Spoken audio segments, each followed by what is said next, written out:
आपले सर्वांचे Radiance update या यूट्यूब चॅनलवर स्वागत आहे. मित्रांनो, आज आपण या व्हिडिओच्या माध्यमातून औरंगाबाद खंडपीठामध्ये 2 रिट पिटिशन दाखल झाले होते. दोन्ही रिट पिटिशनचे क्रमांक आपण बघू शकता. त्यानंतर याचिकाकर्ते यांचे नावे देखील स्क्रीनसमोर आपल्याला दिसत आहे. ही जी याचिका होती मित्रांनो, ते टी-ई-टी परीक्षेत किंवा सी-टेटची परीक्षा आहे, शिक्षक पात्रता परीक्षा. 55% गुण घेऊन उत्तीर्ण झालेले जे उमेदवार होते त्यांना खुल्या प्रवर्गामध्ये जे काही शासनाने त्यांना संधी दिली नव्हती, त्यांना त्यांच्या कास्टमध्ये यादीमध्ये त्यांची नावे आलीत. म्हणून त्यांनी जे सुप्रीम कोर्टाचा निर्णयाचा संदर्भ घेऊन शासनाने ही कारवाई केली होती. त्या विरोधात ही याचिका जी आहे निवड यादी संदर्भात औरंगाबाद खंडपीठामध्ये गेली होती. तिथे 7 मार्च 2024 रोजी या संदर्भातला जे महत्त्वपूर्ण आदेश आहे ते आलेले आहे. त्याची सविस्तर माहिती आज आपण या व्हिडिओच्या माध्यमातून घेणार आहोत. यामध्ये जे आहेत प्रतिवादी यांना नोटीस बजावण्यात आलेली आहे आणि 15/4/2024 पर्यंत जे आहे त्यांच्याकडून उत्तर मागवण्यात आलेलं, म्हणजे शासनास 15/4/2024 पर्यंत जे आहे या याचिकेमध्ये जे काही नोटीस त्यांना इश्यू करण्यात आलेली आहे त्याचे उत्तर द्यावे लागणार आहे. या ऑर्डरमध्ये 2 नंबरचा पॉईंट आहेत की हा जो प्रकरण होता तो इव्हनिंगमध्ये हिअरिंगला घेण्यात आला होता आणि त्यामध्ये राज्याचे जे ॲडव्होकेट जनरल आहेत बिरेंद्र सराफ यांनी देखील व्हिडिओ कॉन्फरन्सच्या माध्यमातून या याचिकेची हिअरिंगमध्ये सहभाग घेतला होता. वेळेची कमी होती त्यामुळे जे हा जो मॅटर होता तो पुन्हा जे आहे इथे ऑर्डरसाठी त्यांनी हिअरिंगला घेतला होता आणि त्यामध्ये दोन्ही साईडचे जे वकील आहेत त्यांनी त्यांचे म्हणणे यामध्ये मांडले होते. आता जे ॲडव्होकेट फॉर पेटिशनर्स आहेत थोमरे साहेबांनी ही याचिका जे आहे उमेदवारांच्या वतीने दाखल केली होती. तर त्यांनी जे त्यांच्या याचिकेमध्ये म्हणजेच उमेदवारांनी बी, सी, डी आणि ई-एफ असे काही क्लॉज त्यामध्ये जोडले आहेत. त्यामध्ये त्यांनी नेमकी कोणती मागणी केली आहे, तर त्यांनी सांगितलं आहे की तुम्ही शासनाला कोणताही रिट ऑर्डर किंवा डायरेक्शन इश्यू करा किंवा त्या निर्देश द्या आणि त्यामध्ये जे आहेत त्यांनी सांगितलेलं आहे की thereby quash and set aside the category wise detailed list of number post advertisement and candidates who are eligible for recommendation with cut off mark. म्हणजे त्यांचं म्हणणं आहे की जे काही यादी शिक्षण आयुक्त कार्यालयाच्या वतीने इथे पब्लिश करण्यात आलेली आहे त्याला कॉस्ट अँड सेट असाइड म्हणजे त्याला रद्द करून बाजूला ठेवण्याची पहिली मागणी त्यांची होती, त्याला थांबवा म्हणून. त्यानंतर 2 नंबरचं त्यांचं सी नंबरचं जे क्लॉज आहे त्यामध्ये त्यांनी सांगितलेलं आहे की तुम्ही शासनाला जे आहे यामध्ये कोणतेही ऑर्डर, डायरेक्शन किंवा निर्देश द्या जेणेकरून जे काही जनरल मेरिट लिस्ट 25 तारखेला पब्लिश झाली होती तर त्यामध्ये जे आहेत शासनाचे जे जी-आर आहेत 23/6/2017 आणि 7/2/2019 या दोन्ही जी-आरनुसार टी-आय-टीच्या गुणानुसार त्यांचं म्हणणं आहे की यादी रिवाईज करण्याची तुम्ही शासनास तसे निर्देश द्यावे. डी नंबरचं क्लॉज जे आहे डी, तर त्यामध्ये ते सांगत आहे की जे काही कमिशनर आहेत शिक्षण आयुक्त कार्यालयात त्यांची जे काही त्यांनी यादी जी प्रसिद्ध केलेली आहे मे काइंडली बी इस्टेट, त्याला तुम्ही जे इथे इस्टे द्या म्हणून त्यांची डी नंबरच्या पॉईंटमध्ये मागणी होती. ई नंबरचं जे काही त्यांचा पॉईंट आहे त्यामध्ये त्यांनी सांगितलेलं आहे की जोपर्यंत सदर याचिकेचा निकाल लागत नाही तोपर्यंत तुम्ही आत्ताच्या घडीला म्हणजेच ज्या दिवशी हिअरिंग झाली त्यावेळी restrain from the recommending the name of the selected candidates म्हणजे जे काही जनरल मेरिट लिस्ट पब्लिश करण्यात आलेली आहे त्यांची पुढील कारवाई जे काही जिल्हा परिषद, नपा, मनपामध्ये होत आहे तर त्यांच्या यादीला तुम्ही स्टे द्या. त्यांची प्रक्रियेला पुढील तुम्ही करू देऊ नका. 25/2ची यादीला थांबवा आणि आयुक्तांना देखील तसे तुम्ही निर्देश द्या. त्यानंतर शेवटचा एफ इथे जे पॉईंट्स आहेत त्यामध्ये सांगितलेलं आहे की 2 नंबरचे जे प्रतिवादी आहेत म्हणजे शिक्षण आयुक्त जे आहेत तर त्यांना तुम्ही जे स्टार्ट इनिशिएट प्रोसेस ऑफ त्यांचं म्हणणं आहे की टी-आय-टी 2022 मध्ये जे काही गुण घेतलेले आहेत त्याच्या आधारावरच तुम्ही मेरिट लिस्ट तयार करण्याचे निर्देश द्या, अशी त्यांची एफ क्लॉजमध्ये मागणी होती. आता त्यानंतर जे काही वकील आहेत थोमरे वकील तर त्यांनी अजून त्यांच्या याचिकेमध्ये जे आहे खालील मुद्दे मांडले होते. त्यामध्ये त्यांनी सांगितलेलं होतं की जे काही NCTचे रेग्युलेशन्स आहेत त्यानुसार जे आहे तिथे दिलासा देण्यास त्यांनी विनंती केली होती आणि RTचा 2009चा जे कायदा आहे तर त्याचं देखील त्यांनी इथे रेफरन्स जोडलेला आहे. त्यानंतर राज्यामध्ये टी-ई-टी 13/2/13च्या जी-आरनुसार लागू झालेली आहे. 1 ते 8 करिता टी-ई-टीचे 2 पेपर आहेत अशी त्यांनी या याचिकेमध्ये माहिती जोडलेली आहे. दी नॉर्मल पासिंग मार्क म्हणजे टी-ई-टीला ओपन कॅटेगरीला 60% हवे आहेत आणि जे काही कास्ट आणि फिजिकल डिसेबिलिटी असणारे उमेदवार आहेत त्यांना 55% वर टी-ई-टी पात्र समजण्यात येते आणि टी-ई-टीची जी वैधता असते ते 7 इयर्सची असते, परंतु आता हे लाईफटाईम झालेली आहे. त्यानंतर आता त्यांनी ईमध्ये त्यांचा पॉईंटमध्ये मांडलेला आहे की 23 जून 2017च्या जी-अनुसार शासनाने टी-आय-टीची परीक्षा आणली आणि त्याच्यानुसार शिक्षक भरती करण्यास त्यांनी सुरुवात केली. त्यानंतर एफ नंबरचा पॉईंट सांगत आहे की 7/2/2019 रोजी पुन्हा एक नवीन जी-आर आणला आणि त्यामध्ये 23/6/2017च्या जी-आरला त्यांनी अधिक्रमित करून नव्याने त्यामध्ये काही गोष्टी ॲड केल्या. त्यामध्ये 120 मार्क आणि 80 मार्क अशी अभियोग्यता आणि बुद्धिमत्ताकरिता विभागणी त्यामध्ये केली. त्यानंतर 10-11ला अजून एक जी-आर आणला आणि त्यामध्ये देखील 7/2/2019 मधील काही भाग डिलीट केला. त्यामध्ये त्यांनी सांगितलेलं आहे की TIT परीक्षेचे जे काही गुण असतील ते येणारे जाहिरातीपर्यंत असतील आणि एकदा नवीन जाहिरात आल्यानंतर ते मागचे गुण गृहीत धरले जाणार नाही. पुन्हा नव्याने टेट द्यावी लागणार आहे. असे 10-11/2022च्या जी-आरमध्ये त्यांनी केला. त्यानंतर GADने देखील एक जी-आर काढलेला आहे 25/1/24ला. त्यांनी सांगितलेलं आहे की हॉरिझॉन्टल रिझर्वेशन जे आहे त्याची काटेकोर अंमलबजावणी तुम्ही करा. त्यानंतर नंबरचा त्यांचा मुद्दा आहे की जे काही औरंगाबाद खंडपीठ आहे तिथे सुमोटो पब्लिक लिटिगेशन ऑलरेडी चालू आहे. त्यामध्ये देखील तुम्ही TIT परीक्षा घेण्यास ऑर्डर दिले होते. त्याला अनुसरून TIT परीक्षा झाली. त्यामध्ये त्याचा निकाल जे आहे 24/3/2023 रोजी लागला. ही जी परीक्षा होती ते 22/2 ते 3/3/2023 या दरम्यान चालली होती. त्यानंतर उमेदवारांनी सेल्फ सर्टिफाईड केला 30/9/2023 पर्यंत. त्यानंतर पवित्र पोर्टलवर इथे इलिजिबल कॅन्डिडेट्स यांची लिस्ट लागली आणि त्यानंतर त्यांनी अजून त्यामध्ये पुढे सांगितलेलं आहे की जे काही 25/2/2024 रोजी शिक्षण आयुक्तांनी इथे लिस्ट पब्लिश केली मेरिट लिस्ट. तर त्यामध्ये जे पिटिशनर आहेत याचिकाकर्ते we are shock to know that some candidates belonging to project affected person.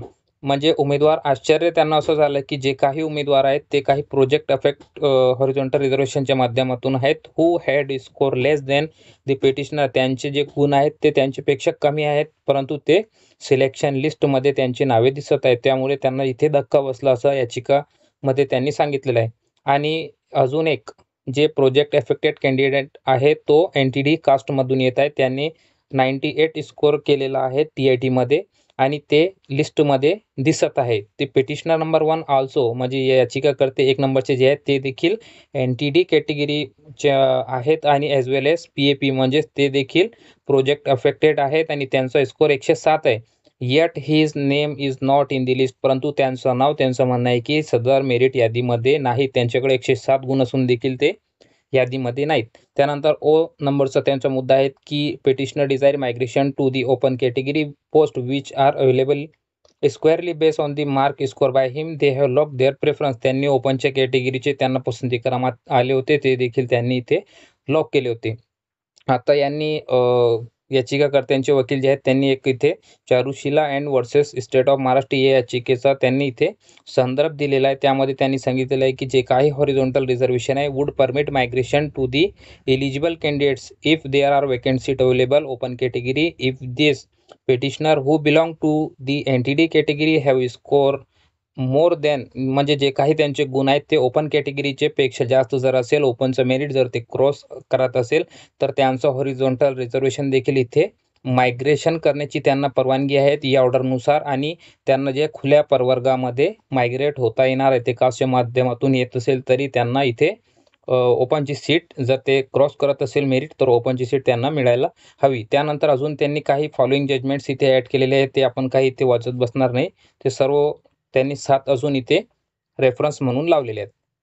यानंतर शासनाच्या वतीने जे काही ॲडव्होकेट जनरल यांनी या याचिकेचे हिअरिंगमध्ये भाग घेतला होता त्यांनी जे आहे इथे हा जो प्रकरण आहे चालला होता त्यामध्ये ऑनलाईनच्या माध्यमातून त्यांनी इथे सहभाग घेतला होता आणि त्यांनी सांगितलेलं आहे की जे शासन आहे त्यांना त्यांचा ॲफिडेव्हिट इन रिप्लाय फाईल करण्यासाठी तुम्ही वेळ द्या. तसेच त्यांनी जे he has strenuously opposed admission of this petition यांनी याचिका दाखल झाली त्याचा त्यांनी इथे विरोध केला. त्यांनी सांगितलेलं आहे की तुम्ही जे आहे opposing the grant of any ad interim relief आणि त्यांनी जे आहे त्यांचं दिलासेला त्यांना जे काही इंट्रीम रिलीफ जर देण्यात येत असेल त्याचा देखील त्यांनी इथे विरोध केला आणि त्यांनी सांगितलेलं आहे की हा जो जजमेंट आहे किंवा हा जो निर्णय ते हॉनरेबल सुप्रीम कोर्ट यांची 3 जजेसची बेंच आहेत त्या याचिकेचं त्यांनी इथे नाव सांगितलेलं आहे government of NCT Delhi versus Pradeep Kumar. त्यानंतर हा जो त्यांनी इथे रेफरन्स दिला सुप्रीम कोर्टाच्या ऑर्डरचा आणि त्यामध्ये काही महत्त्वाचे पॅरेग्राफ आहेत 23 ते 27 नंबरचे ते त्यांनी खाली इथे सांगितलेले आहे आणि त्यांनी इथे जे काही 23 ते 27 नंबरचा मुद्दा आहे त्यामध्ये हाच लिहिलेला आहे की जर उमेदवारांनी कोणत्याही स्तरावर जर त्यांच्या सवलतीचा लाभ घेतला असेल तर त्यांना जे इथे ओपन कॅटेगरीमध्ये सहभाग घेता येणार नाही किंवा त्यांचं जे काही हे असेल उमेदवारी असेल ते ओपन कॅटेगरीकरिता गृहीत धरली जाणार नाही. यामध्ये हा जो 25 आणि 26 नंबरचा मुद्दा आहे त्यामध्ये स्पष्ट सुप्रीम कोर्टाच्या ऑर्डरचा त्यांनी इथे रेफरन्स घेऊन सांगितलेलं आहे की जर उमेदवारांनी जे आहे इथे कोणत्याही प्रकारचा इथे लाभ घेतला असेल कास्टचा, तर त्यांना पुढे खुल्या प्रवर्गामध्ये जाता येणार नाही, हे त्यांनी इथे त्यांच्या याचिकेमध्ये नमूद केलेलं आहे. हा जो ऑर्डर आहे तो सुप्रीम कोर्टाचा ऑर्डर त्यांनी इथे लावलेला आहे. आता petitioner are those candidates who gain the benefits of the reservation to the extent of 5% relaxation from 60 to 55%, including age relaxation, म्हणजे त्यासोबत एजचा देखील यामध्ये त्यांनी फायदा घेतला आहे. अराउंड 11 इथे त्यांनी सांगितलेलं आहे की जे काही 11,085 उमेदवारांची इथे सिलेक्शन झालेलं आहे, त्यापैकी 9,995 उमेदवार सिलेक्टेड झालेले आहेत ते रिझर्व्ह कॅटेगरीच्या माध्यमातून आहे, ते मागासवर्गीय उमेदवार आहेत. आणि those who have already competed from open category, आणि जे काही उमेदवारांनी ओपन कॅटेगरीच्या माध्यमातून कॉम्पीट केलेलं आहे त्यामध्ये 91% जे कॅन्डिडेट्स आहेत ते likely to get employment are person who actually come from reserve seat, आणि 91% उमेदवार असे आहेत की त्यांनी इथे 91% उमेदवार त्यांनी सांगितलेल्या जजमेंटमध्ये की हे रिझर्व्ह कॅटेगरीच्या माध्यमातून येत आहे.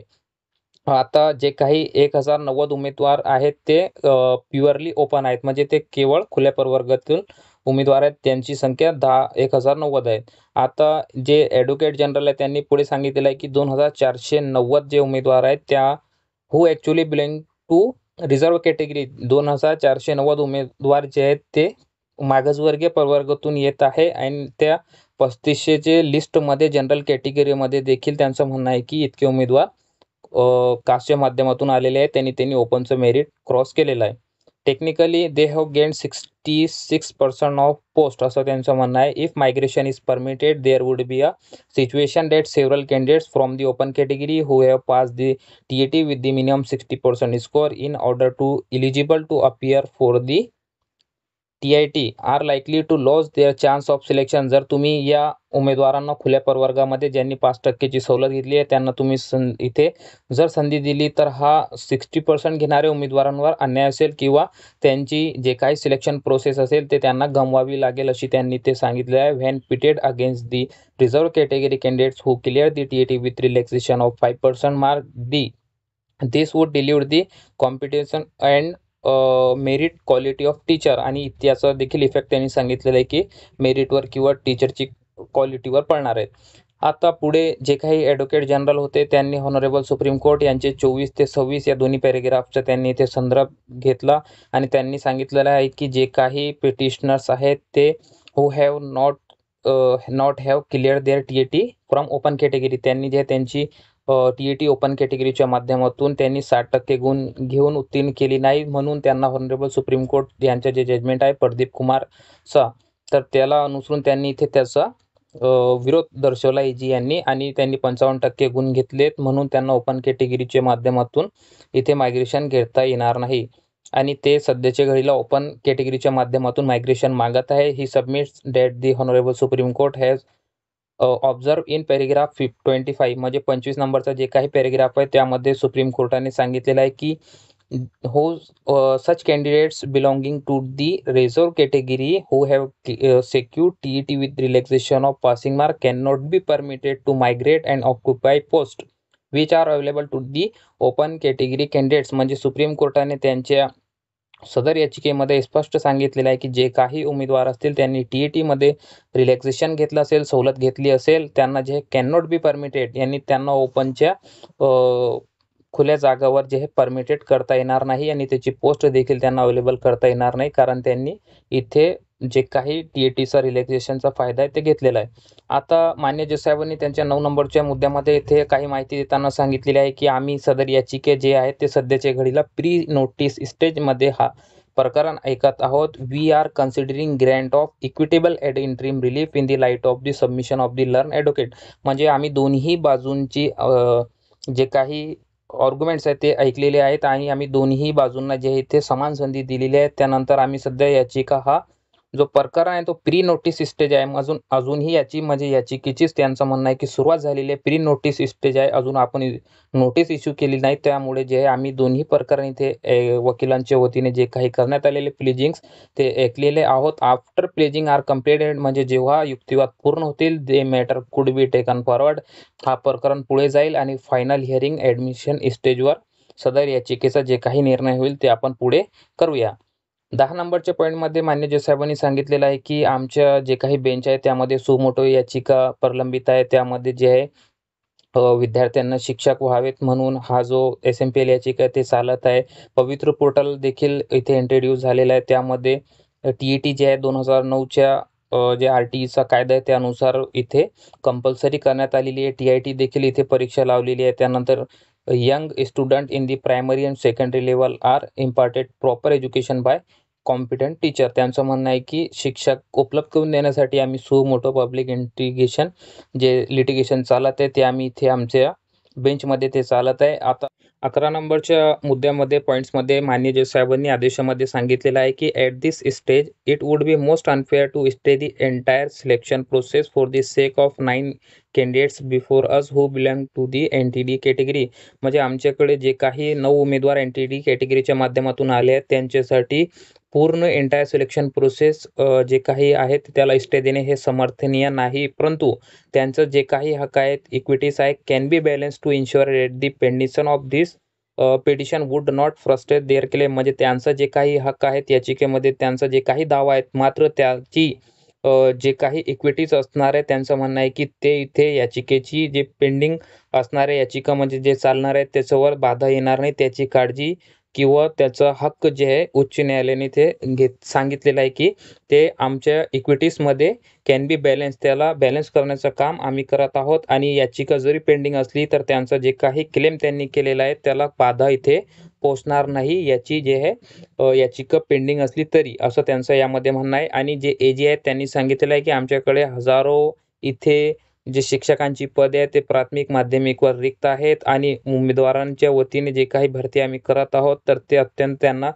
गरजेची आहे. त्यामुळे जे काही पेरेंट्स आहे विद्यार्थ्यांचे ते अर्जंट अपॉइंटमेंट शिक्षकांचे त्यांना हवे आहेत आणि ते डिमांड्स करत आहे, आंदोलन करत आहे असे AG यांनी इथे माहिती दिलेली आहे. पॉईंट्समध्ये इथे जे आहेत मान्य जज साहेबांनी आदेशामध्ये नमूद केलेले आहेत की in view of the above म्हणजे वरील सर्व बाबी पाहता we direct that the appointment process of the teachers would proceed unhindered as per the time schedule. म्हणजे बिनदिक्कतपणे जे काही शिक्षकांची भरती प्रक्रिया आहे ते पुढे करा तुम्ही असे शासनात त्यांनी इथे निर्देश दिलेले आहेत. ते प्रक्रिया थांबू नका. परंतु this said selection would be subject to the result of these petitions in the light of the challenge posed by these 9 petitioner before us. परंतु सदर निवड प्रक्रिया जी असणार आहे सदर हे निवड जे असणार आहे तर त्याचा जे पूर्णतः ते याच्यावर अवलंबून असणार आहे. म्हणजेच याचिकेची जे काही 9 याचिकाकर्त्यांनी आमच्याकडे याचिका इथे दाखल केलेली आहे तर त्याच्या लाईटमध्ये त्यांचं म्हणणं आहे की जे काही त्यांनी चॅलेंज केलेलं आहे ते तुमची निवड प्रक्रिया सदर याचिकेच्या अधीन राहणार आहे. जे काही याचिका 9 याचिकाकर्त्यांनी आमच्याकडे टाकलेली आहे.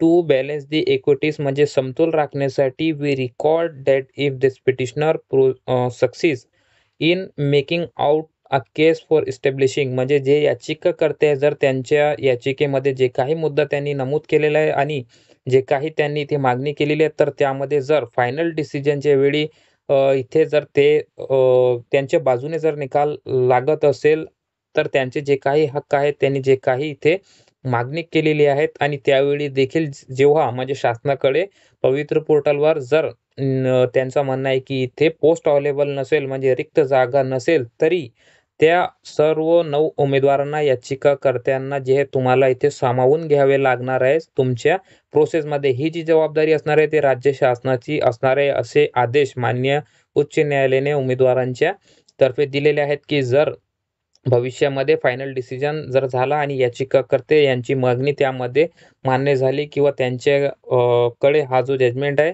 ते लागलं तर तुम्हाला जे तुमची ही जबाबदारी असणार आहे शासनाची या उमेदवारांना सामावून घेण्याची आणि तुमच्याकडे जागा नसेल तरी तुम्हाला त्यांचा इथे सामावून घ्यावे लागणार आहे. जे काही प्रेफरन्स त्यांनी त्यांचे लॉक केलेले आहे सेल्फ सर्टिफिकेशन प्रोसेसमध्ये तर त्या लॉक झालेल्या प्रेफरन्सवर अशा उमेदवारांना नियुक्ती द्यावी लागणार आहे. त्याचा इथे हक्क जे असणार आहे ते उच्च न्यायालयाने कायम ठेवलेला आहे की जर याचिकेचा निकाल लागला त्यांच्या उमेदवारांच्या बाजूने तर नक्कीच त्यांना तुम्ही जे सामावून घ्यावे लागणार असे आदेश यावेळी दिलेले आहे.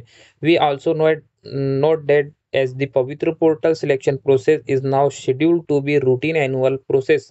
ॲन्युअल सिलेक्शन प्रोसेस म्हणजे आता जे आहे आम्ही असे देखील इथे नोटीस केलेलं आहे किंवा आम्ही SMPLमध्ये देखील असे तुम्हाला जे काही डायरेक्शन दिलेले आहेत की ही जी पवित्र पोर्टलची शिक्षकांची भरती प्रक्रिया आहे ते आता वार्षिक रूटीन म्हणून इथे चालणार आहे. म्हणजे दरवर्षी तुम्हाला शिक्षक भरती प्रक्रिया करावी लागणार आहे. ते तुम्ही त्याचे फॉलो करण्याचे निर्देश शासनाला देण्यात आलेले आहे. This petitioner would be eligible for appear for any further TIT selection process म्हणजे जे काही भविष्यामध्ये TIT सिलेक्शनचे प्रोसेस राऊंड वगैरे होणार आहे तर त्या सर्वांवर हे उमेदवार एलिजिबल असणार आहेत. आणि पेंडन्सी ऑफ दिस पिटिशन और their participation in the present TIT selection process shall not be impediment म्हणजे यांचं जे पिटिशन इथे पेंडिंग आहेत म्हणजे याचिका जे त्यांची चालत आहे याचा कोणताही अडथळा त्यांचे पुढच्या सिलेक्शनवर होणार नाही. त्यांना तुम्ही प्रत्येक इथे पुढे होणारे जे काही सिलेक्शन प्रोसेस आहे त्यामध्ये तुम्ही त्यांना इथे संधी द्यावी लागणार आहे. Let the replies in the rate petition also filed on or before